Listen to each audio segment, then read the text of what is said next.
Hey kids, have you ever been really scared?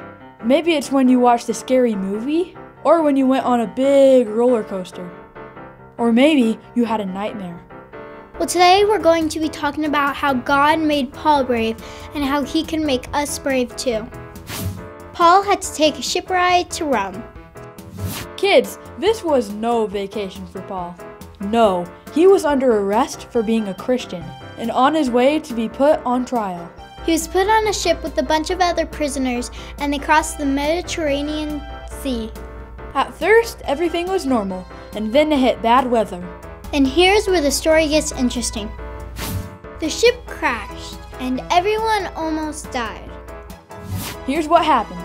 The waves started crashing into the ship, and it started to break apart. So some people jumped and started swimming, and others held on to broken parts of the ship. But the crazy thing is, everyone made it to shore and lived. All 276 people survived the wreck, and here's the cool thing about it. Paul was the hero of the story.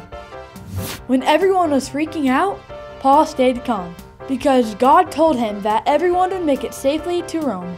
So Paul told them God's promise, and that made everyone else calm too. Kids, God made Paul brave, even though he was in a super scary situation. Here's what he said, memory verse.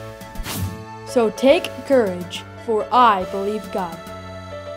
Paul shows us that even in a scary situation, we can be brave too. Even one person's faith can make a big difference.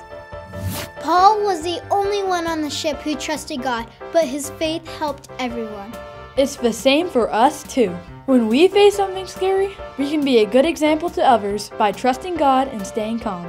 So kids, next time something scary happens, remember this story. And that when we trust God, He can make us brave.